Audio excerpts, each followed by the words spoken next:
Super star Rajinikanth இப்போ Jailer 2 படத்தில் பிஸியாக நடிச்சு கொண்டிருக்காரு. இந்த ஜெயிலர் 2 படத்தை நெல்சன் தான் எடுத்துகிட்டு வராரு. மேலும் ஜெயிலர் 2 படத்தில் சூப்பர் ஸ்டாரோடு சேர்ந்து மிக பெரும் இந்திய நட்சத்திரங்களே இந்த படத்தில் நடிச்சிட்டு வராங்க. தொடர்ந்து தமிழ் சினிமாவில் முதல் 1000 கோடி அடிக்கும் படமாக ஜெயிலர் 2 இருக்கும் என்று சொல்லப்படுகிறது. காரணம், இந்த படத்தில் ஷாருக் கான், பாலையா, மோகன்லால், சிவராஜ்குமார் போன்ற முக்கியமான நடிகர்கள் நடிச்சிட்டு வராங்க.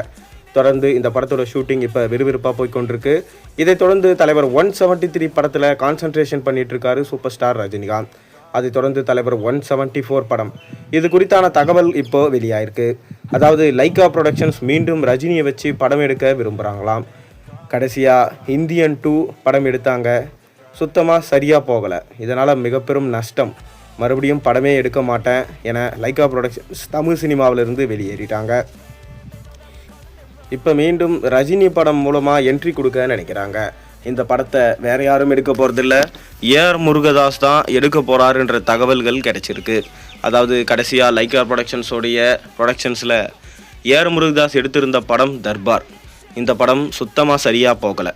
ரஜினிகாந்தோட கெரியர்லேயே ஒரு டிசாஸ்டர் படமாக அமைஞ்சுது. அதைத் தொடர்ந்து மீண்டும் பெரிய இயக்குநர்களோட படம் அமைக்காமலே இருந்தார். கடைசியாக மதராசி படம் எடுத்திருந்தார் ஏஆர் முருகதாஸ். இந்த படம் அந்தளவுக்கு போகலனாலும் ஓரளவுக்கு சுமாராக ஒரு வெற்றியை பதிவு செஞ்சது. அதைத் தொடர்ந்து தான் ரஜினிகாந்திடம் ஒரு நல்ல அருமையான ஒரு கதையை சொல்லியிருக்காராம். இந்த கதை ரஜினிகாந்துக்குமே பிடித்து போக தலைவர் 174 படமாக இந்த படம் எடுத்துடலாம் அப்படின்ற முடிவுக்கு ரஜினி வந்திருக்கிறதா சொல்லப்படுகிறது. ஆனாலும் ஒரு சில ரசிகர்களோ வேண்டாம், ரஜினியை வச்சு ஏஆர் முருகதாஸ் படம் எடுக்க வேண்டாம். காரணம், தர்பார் படத்தில் ரஜினியை சுத்தமாக சொதப்பி வச்சிட்டாரு.